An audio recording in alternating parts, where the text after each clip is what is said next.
Mathieu Lequin, principal, and Nicholas Wales, principal as well. Ms. Hogan, you'll begin with an opening statement of up to 5 minutes. You have the floor, please.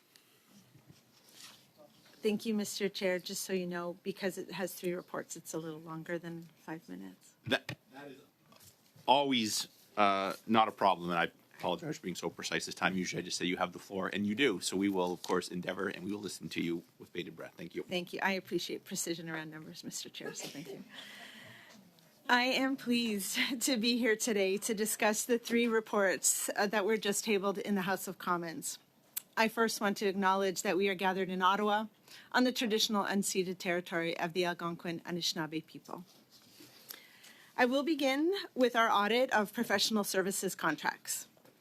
It looked at whether federal contracts awarded to McKinsey & Company between 2011 and 2023 complied with applicable policies and provided Canadians with value for money. These contracts spanned 20 federal organizations, including 10 Crown corporations. The total value of contracts awarded to McKinsey & Company during the period we reviewed totaled $209 million, of which about $200 million was spent. We found that the organizations awarding the contracts showed a frequent disregard for federal contracting and procurement policies and guidance. We also found that each organization's own practices often did not demonstrate value for money. The extent of non-compliance and risks for value for money varied across organizations. For example, in 10 of the 28 contracts that were awarded through a competitive process, we found that bid evaluations did not include enough information to support the selection of McKinsey & Company as the winning bidder. Nous avons aussi constaté que la justification. We also observed that the justifications to award non-competitive contracts were often missing. Roughly 70% of the 97 contracts we looked at were awarded to McKinsey & Company as non-competitive contracts. Their value was approximately $118 million. When we sampled and reviewed 33 contracts to assess results, we found in more than half that one or more issues prevented organizations from demonstrating that the contracts had delivered value for the money. This included a failure to show why a contract was necessary, no clear statement of what the contract would deliver, or no confirmation that the government had received all expected deliverables. We found that as the central purchasing and contracting agent and subject matter expert for the Government of Canada, Public Services and Procurement Canada did not challenge organizations when awarding some contracts on their behalf.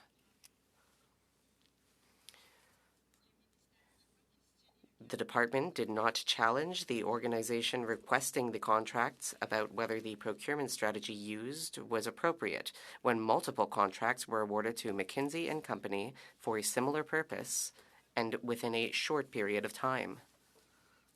Audit focused on contracts awarded to McKinsey & Company.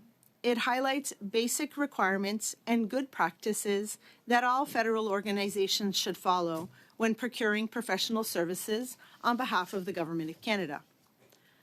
Federal contracting and procurement policies exist to ensure fairness, transparency, and value for Canadians, but they only work if they are followed. Turning now to our audit of Sustainable Development Technology Canada, which looked at whether the Foundation managed public funds in accordance with the terms and conditions of contribution agreements and its legislative mandate. We also looked at Innovation, Science and Economic Development Canada's oversight and administration of public funds. Between March 2017 and December 2023, the Foundation approved $856 million of funding to 420 projects. The audit found that there were significant lapses in Sustainable Development Technology Canada's governance and stewardship of public funds. Specifically, the Foundation awarded $59 million to 10 projects that did not meet key requirements set out in the contribution agreements between the government and the Foundation.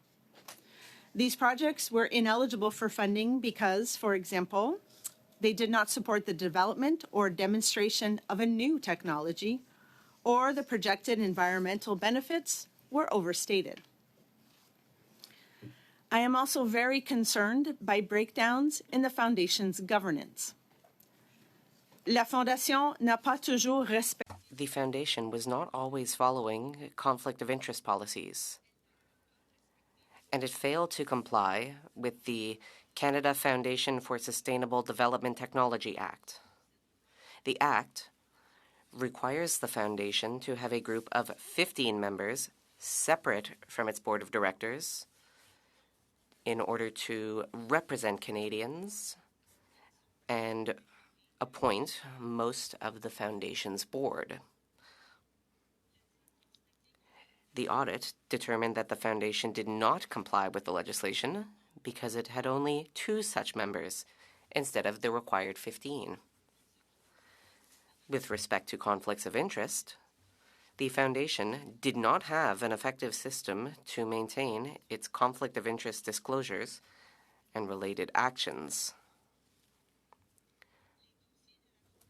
Its own records show that in 90 cases, conflict of interest policies were not followed. These 90 cases were connected to approval decisions that awarded projects nearly $76 million in funding.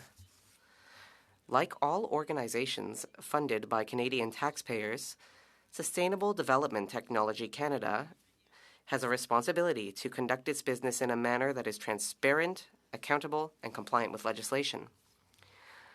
Our findings show that when this does not happen, it's not always clear that that funding decisions made on behalf of Canadian taxpayers were appropriate and justified. Our final audit focused on combating cybercrime.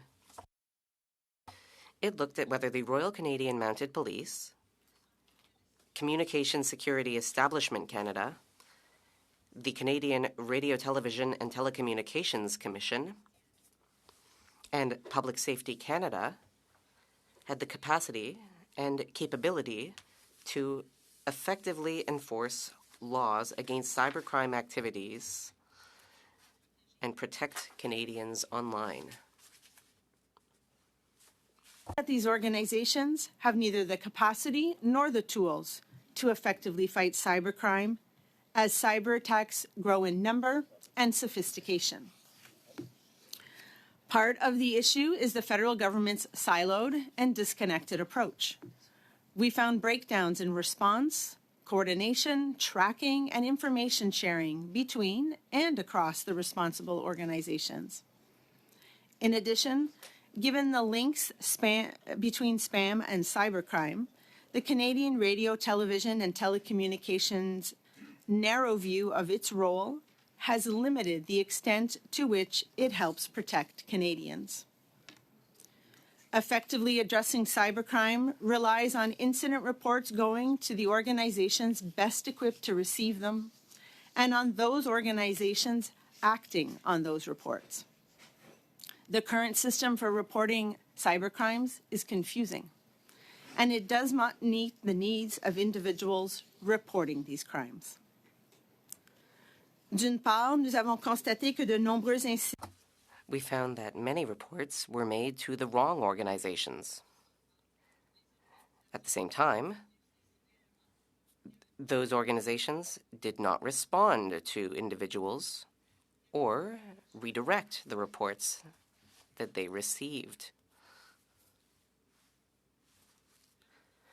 For example, Communications Security Establishment Canada told us that almost half of the 10,850 reports it received between 2021 and 2023 were out of its mandate because they related to individual Canadians and not to organizations. However, it did not follow up with many individuals to inform them to report their situation to another authority. Communication Security Establishment Canada and Public Safety Canada have discussed implementing a much-needed single point for Canadians to report cybercrime. This has yet to happen. We also found that the RCMP struggled to staff its cybercrime investigative teams. We estimated that as of January 2024, close to 1/3 of positions across all teams were vacant. In our view, having a plan to reduce human resource gaps across all organizations involved in fighting cybercrime, including the RCMP, is an important component of a national cyber security strategy. The takeaway from these reports is that when good governance is lacking, the remedy isn't necessarily new processes or more people or money. It's about applying the rules that exist and having the right people with the right expertise for the job. Monsieur le Président, je termine. Mr. Chair, this concludes my opening statement. We are now pleased to answer questions. Thank you. Thank you, Ms. Hogan. Opening remarks, beginning our first round. The first four members will have 6 minutes. Mr. Barrett, you have 6 minutes. Please lead us off. What did you find was the total amount paid to McKinsey? During the period under audit, it was approximately $200 million that was spent on contracts awarded to McKinsey and Company. Since the period of 2015 to the end of your audit period, what was the amount of money paid to McKinsey? I'm going to look to Nick here, but I believe that before 2015, it was about $8.6 million. So the difference would be after that date. That's accurate? That's right. So about 191 million. 191 million. So of the $200 million since Justin Trudeau's NDP Liberal government came to power, that's the accounting of that $200 million to their preferred supplier, McKinsey. Up until today, we'd been told that government payments to McKinsey were $100 million, but you've accounted for a number that's twice that amount. Can you tell me what the total amount of non-competitive contract payments were that were made to McKinsey? Why is our number almost double? So we are the first organization looking into McKinsey contracts that can bring in the Crown Corporation. So prior to my audit, the Comptroller General's office asked all the internal audit departments to do work, and then the procurement ombuds as well did some work. Both can only do work on departments and agencies. And so the increase in contracts to McKinsey is by adding in the 10 Crown corporations. So that's what brought it to where it's at. There was about 71% of the contracts that were issued on a non-competitive basis. They represent 118 million of contract awards for actual spend. I'll have to see if Nick has that number, or we might have to get back to you. I don't have it to hand, but we can get back to you with that. So can you just break that down, what it means to have a non-competitive? Qu'est-ce que cela signifie, un contrat de gré à gré? Est-ce que les autres entreprises peuvent soumissionner, notamment dans les contrats qui sont à la McKinsey? Les règles d'approvisionnement encouragent un processus concurrentiel. Celui-ci aide à augmenter les chances d'optimisation des ressources. En revanche, les contrats de gré à gré sont autorisés. Il y a certaines exceptions, normalement lorsque le contrat est de faible valeur ou lorsqu'un seul fournisseur est en mesure de fournir le service ou s'il y a un besoin urgent. Ou alors, si un processus concurrentiel public n'est pas dans le meilleur intérêt. Chaque demande de contrat de gré à gré doit être correctement justifiée et dans ce cas-ci, ça ne l'a pas été. Vous avez dit 71 %. Oui, 71% des 97 contrats qui ont été émis par les sociétés de la Couronne. Ce n'est donc pas une exception. Il semble que ce soit la règle plutôt que l'exception. 71%, ce n'est pas une exception. Vous avez également mentionné le critère de faible valeur du contrat. Vous avez parlé de 17 millions, 218 millions. Donc, il y a donc... maintenant, parlons de technologie de développement durable Canada. Nous avons entendu des témoignages de lanceurs d'alerte, du ministre responsable également. On a parlé d'un scandale du niveau du scandale des commandites.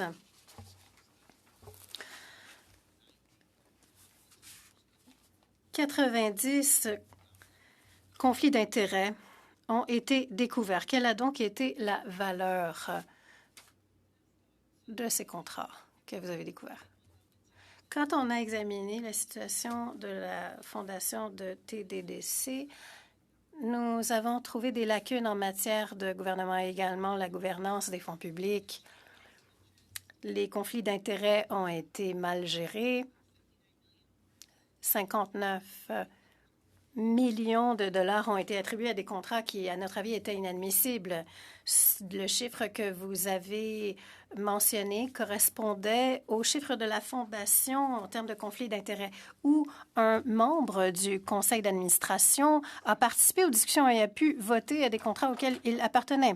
Donc, cela ne veut pas dire que le contrat aurait été attribué, mais dans ce cas-là, il aurait dû y avoir récusation.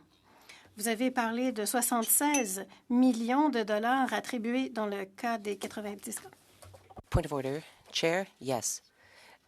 We haven't had interpretation for a while. Les excuses. I will continue to talk here. Could you let me know when you begin to hear my words in French? We need, obviously... Mr. Baird, I'll give you time to restart. Again, about 10, 15 seconds. Go ahead, in addition to the time you have. With the 90 conflicts of interest that you uncovered, you talked about the $76 million that represents. That's conflicts of interest by directors that were handpicked by the Trudeau government, who then picked the remaining directors on the board. So these are insiders, and the insiders finding themselves in 90 cases of conflict of interest. You also mentioned, Madam Auditor General, $59 million in ineligible payments. Those are ones that didn't meet the criteria, didn't meet the rules of the contribution agreement between the government and the fund.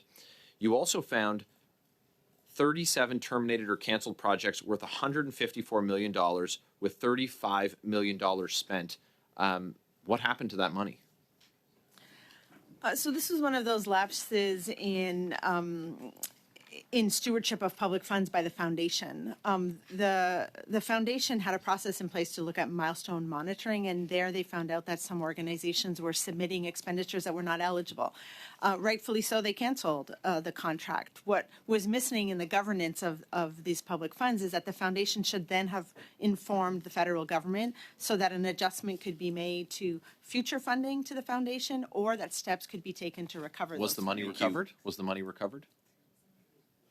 That would be a question to ask the foundation. At times, they did reduce the funding received, but this is really a lapse in the board's oversight on managing prudent funds. Thank you, Mr. Baird. Next up, Ms. Bradford, you have the floor for 6 minutes, please. Chair, and thank you to the AG and our staff for appearing this morning. I'm going to focus my questions on combating cybercrime because that's certainly an area of concern in society and governments at all levels right now. So during your investigation, how did your team measure or quantify the success or failure of the government's capacity and capability to effectively enforce cybercrime laws in Canada? So I will see if CME wants to jump in, but we were looking here at whether or not they had the ability to respond to the quantity of potential reports of cybercrime. There are many parties involved in cybercrime at the federal government level, and then layer in that there are other layers of governments, law enforcement, and the private sector. So there are many people involved in this space. So we were looking at whether they had enough people to actually respond to the reports that were received. And what we found in many cases is that thousands of them were not acted on. For example, at Communication Security Establishment, they received almost 11,000, like 10,600 cases, I think, reports to them of potential cyber crimes. They're an organization that really deals with businesses and critical infrastructure. So when about half of those were from individuals or related to individuals, we would have expected that they would have told those folks, you need to report this to a different place or pass it along to the organization that could have helped deal with their report. But what we found is in almost 2,000 cases, an individual never heard back. So I would imagine that Canadians are somewhat frustrated by wondering what happened to their potential report. When it came to capacity, we looked at, did you have enough people? And often what we heard was they didn't have enough people to deal with all of these claims. And in the case of the RCMP, about 30% of their cybercrime investigation team positions are vacant. And so this is a similar concern that we flagged in previous audits when it comes to the RCMP's staffing and vacant positions. So given that there's so many different organizations involved in fighting cybercrime, can you tell us about any gaps that you found during your investigation? I think it's a tough one to tackle because, as I mentioned, there are other layers of government, other layers of law enforcement that are not federal, and the private sector that also fill in and have responsibilities to monitor and fight cybercrime. But some of the gaps that we did see was that the Canadian Radio, Television and Telecommunication Commission, which has the responsibility for enforcing Canada's anti-spam legislation, is not included in the National Cybercrime Strategy. And spam is often that gateway to a cybercrime, and so it would be important that they be part of that strategy. We then saw that there was lack of sharing of information between organizations. I mentioned to you before how some reports ended up in the wrong place and then were not forwarded on. Often we're hearing two reasons behind that, whether it be lack of capacity, so personnel to tackle the volume that's coming in, but also citing privacy reasons. And so it really is time for the government to clarify how this should happen federally, and I think put into place that one point of single reporting for Canadians. It shouldn't be this confusing. Canadians should report to their federal government, and then the government should figure it out on who should get the report and act on it promptly. So with respect to the National Cybersecurity Strategy, are you encouraged by the fact that they are working at developing that? And do you think it will help address any of the gaps or shortfalls covered in your findings? So the original strategy dates back to 2018. So I am happy to see that they're working on completing it. I think they're expecting to have it done in 2024. But we continue to note in the report that the CRTC is not yet included in that strategy. And we believe that the strategy should have a much more comprehensive look at resources needed across the federal government to fight cybercrime. It's not just the RCMP that need more individuals, it's all the organizations that are fighting cybercrime that need individuals with these specialized skills that are sought after, not just by our government, but by other layers of government and the private sector. So elaborating on that a bit, what challenges does the RCMP and Canada's law enforcement agencies face when they try to enforce laws and conduct their investigations into cybercrimes against Canadians? Well, I think it's important to note that we didn't look at the actual response or investigations of crimes, and we didn't investigate the RCMP's hiring practices here. But what they did cite for us was that oftentimes when it comes to cybercrime, that specialized skill is in limited supply in the country. Many are looking for it, but also that they needed to remain competitive with the private sector. And that was part of the reasons that they couldn't fill the 30% of positions that were vacant. Okay. And how can the federal government better support these efforts and recover financial losses from individuals and businesses that have fallen victim to cybercrime?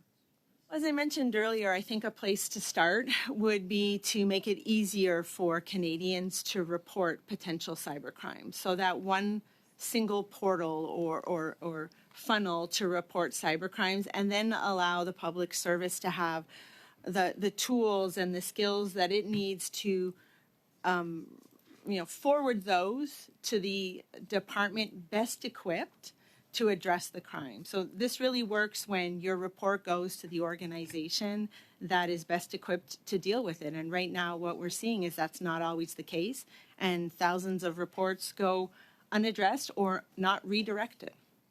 Thank you very much. Suivant, c'est Madame Sinclair Desgagnés. We will now move over to Ms. Sinclair Desgagnés for 6 minutes. Thank you, Chair. Thank you, Ms. Auditor General, and thank you to our officials as well. To begin, one interesting thing is that in the three reports, there is something in common. The law has been broken.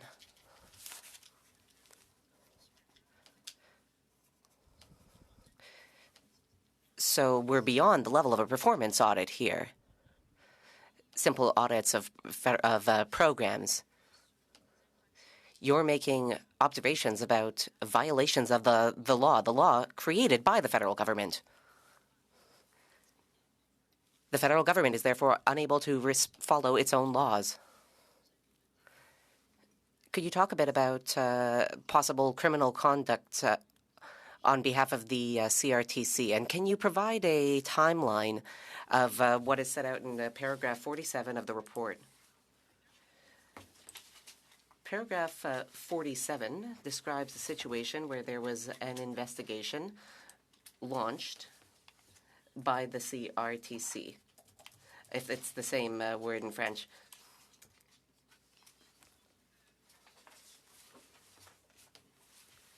So they received some cell phones containing information, and it was in order to investigate whether someone had violated the law surrounding emails. During the investigation, they noted that one a police service, the Granby Police Service, was it not? Yes, the Granby Police Service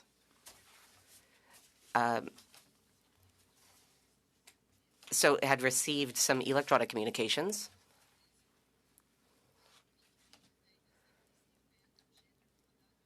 And then it suggested that the CRTC create a warrant. Following that, the CRTC went over to the police force and said that the cell phones did not contain information. They had quickly wiped the cell phones clean and returned them to their owners. What we observed is that this was false information. The cell phones had not yet been wiped. The timeline is a little hard to follow. How much time went by between the time when the CRTC told the Granby police that data had been wiped and the time the data was actually wiped? How much time went by? A few weeks. A few weeks. So was this just an instance of miscommunication? Or was there a certain willingness or a certain lack of understanding of the CRTC's role in combating cybercrime? According to our evidence, decisions were made on the fly, quicker than they are usually made. So there was perhaps potential willingness to disrupt a cybercrime investigation. That is one possibility. The Granby Police is aware of the facts. We communicated with them during our audit. And now that our report is public, they can read it and follow up with us if they have questions. Did you communicate with the RCMP about what you found in your audit? If so, what did you tell them? We didn't communicate about this event with the RCMP. It's very rare that we would communicate with the RCMP before releasing a report. Of course, once reports are made public, police forces can read them and get in touch with us. But we did observe one other situation which it was very much concerning. The CRTC received a report about the sexual exploitation of children. The CRTC did not refer this to the RCMP. I am in close contact with the CRTC. So I flagged this to the RCMP and they responded quite quickly.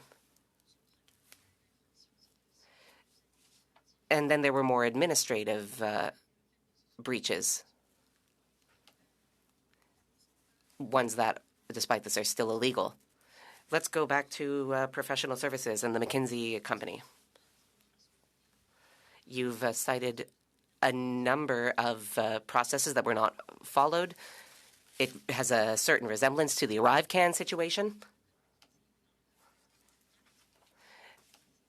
So we can say that this is a generalized trend with ArriveCAN and McKinsey showing similar traits.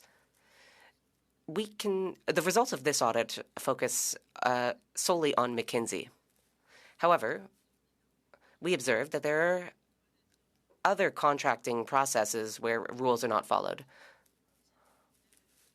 Okay, great to hear. Well, not great to hear, but at least we're clear on the issues. For non-competitive contracts, you noted that 71% of contracts are awarded non-competitively. That means roughly 1/3 are awarded competitively. But even when there is a competitive process, sometimes it's not a true competition. That is, sometimes the selection criteria are too restrictive. You noted this in your report, if I understand correctly. And then for the 71%, only roughly 20% of that number were under the standing offer framework. So even without a standing offer, there was a great number of contracts awarded non-competitively to McKinsey. Are you concerned?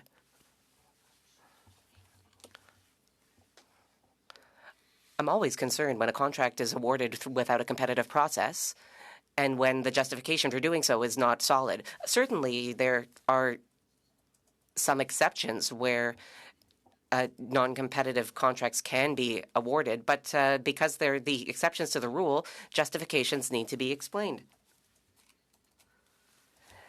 The scope of the awarding of non-competitive contracts is a concern for me, and as well as the fact that this cuts across a number of federal agencies and crown corporations.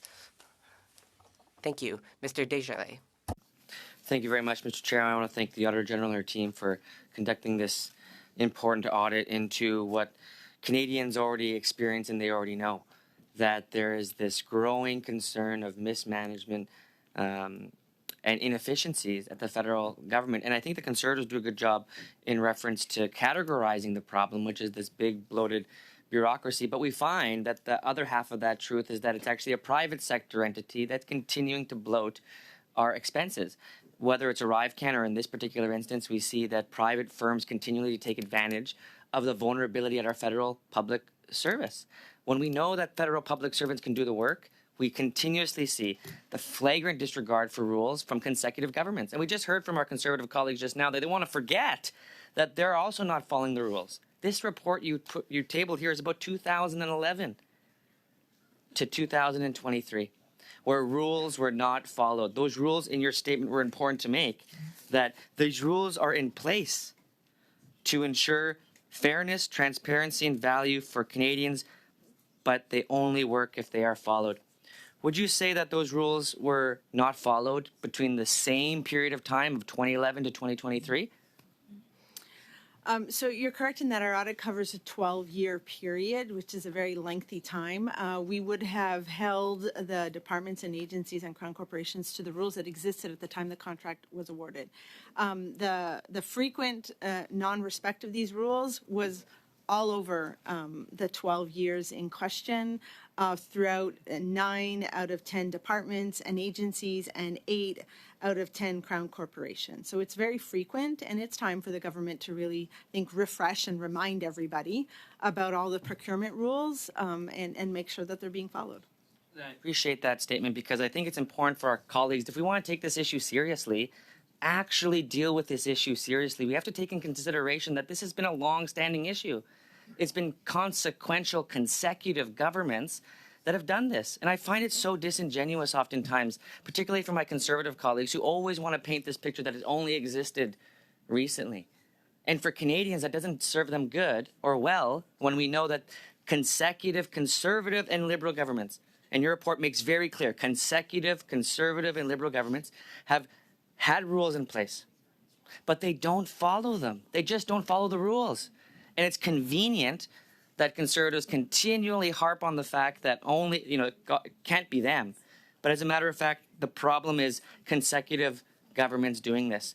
And so I want to make certain that in our discussion on this report, particularly, Mr. Chair, when we summon this report for investigation, when we table this report so that we summon witnesses, that we focus on the true, genuine need to deliver results for Canadians, which is transparency, fairness, and to actually recommend solutions that are going to fix this permanently. To continually use this as an opportunity to make cheap shots at just one government, when they're also were in government during the time of this audit period, they have to do some honest reflecting about making this work.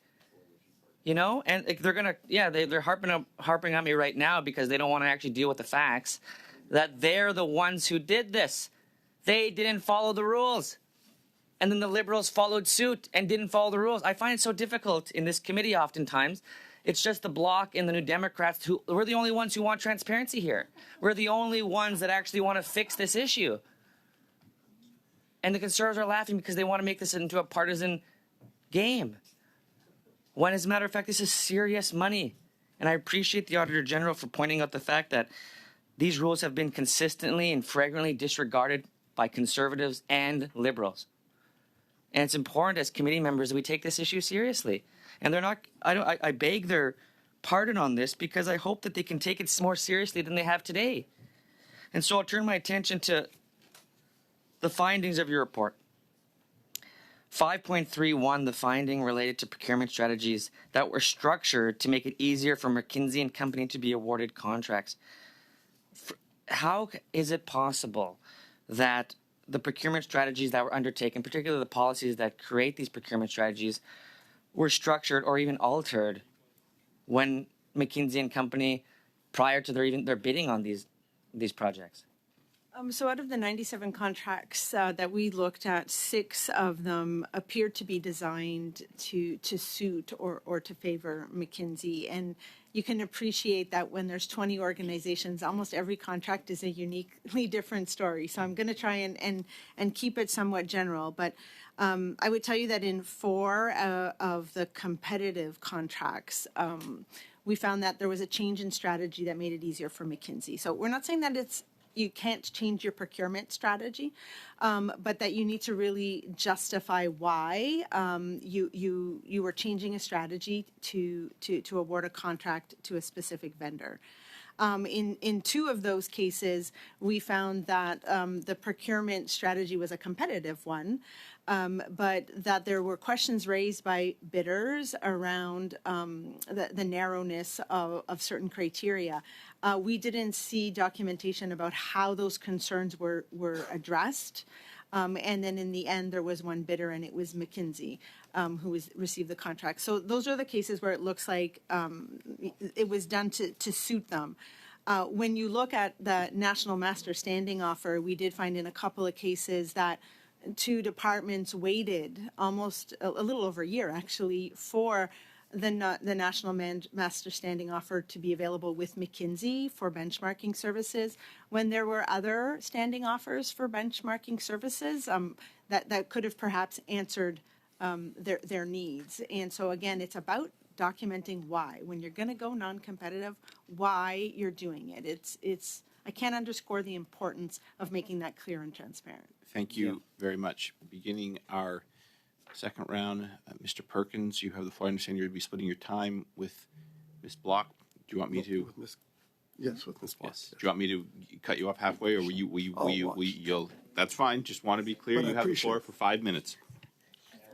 Thank you, Mr. Chair.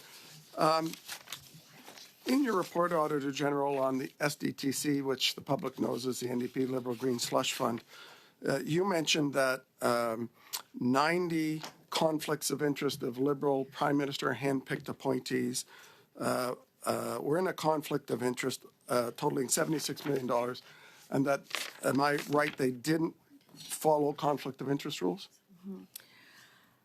So I would say that the foundation really poorly manages conflicts of interest in general. I just hope you could stick Yeah, with it. I'm going to stick tight. They don't have an effective system to maintain conflicts of interest or the mitigating measures. And we found 90 cases where their records showed that members of the board had declared a conflict of interest, were involved in a discussion, and then voted on awarding funding to a project. And that should not happen. So that violated their own policies for conflicts of interest. So they did report them, because further on you also say there are 96 cases when directors declared conflict of interest that the department knew about. So are those 96 in addition to the 90? So we found that there were 96 cases that were actually well done. It was declared, and the minutes of the meetings properly show that individuals had recused themselves. But there were 90 cases where that was not the case. And when we spoke with the members of the board in question, they either told us that they didn't have a conflict of interest or that they had. So there's had recused. 186 cases where there's a conflict of interest. Overall, Yes. I'm going to look to make sure So I'm what's getting this right. Yes, overall. What's the total 100 of the two in dollar values? Because you only list 76 million for the group of 90. What's the total with the 96? In the 96 were properly handled. So really what's concerning is the 90 that were not They're all properly concerning. handled. Any conflict of interest is concerning. So the 90 was 76 million. How much is the 96 conflict of interest? That's good to see. I don't have that number Can you off the top table of my that? hand. We'll have Okay. to get back to the And committee. in every single case of the 186 conflicts of interest, in every single case, when that came to the board, because the board approves them all, there was a senior Department of Industry official present, correct? So there was an assistant deputy minister that is an observer at the board meetings of the foundation. So the answer is yes. Yes. Yes. Okay, over to Ms. Block. Thank you very much. In your report, you reference National Master Standing Offers, otherwise known as NMSOs. It is my understanding that these are a common procurement tool used by a government when a unique or ongoing service is required by government departments as a way of providing certainty. Would that be a correct characterization? Absolutely. A standing offer is meant to really be almost like a self-serve. Here are certain services or products that are regularly procured, and then a good price is put in a standing offer for departments, agencies, and crowns to then call up against. Thank you very much. In this audit of McKinsey contracting, you found that the NMSO established by Public Services and Procurement for McKinsey was done through a non-competitive process for benchmarking services, and they did not provide proper justification. I think you mentioned that that happened in a number of contracts. I believe this calls into question whether it should have been established to begin with at all. Would you say that is accurate? Well, I think the procurement rules allow for national master standing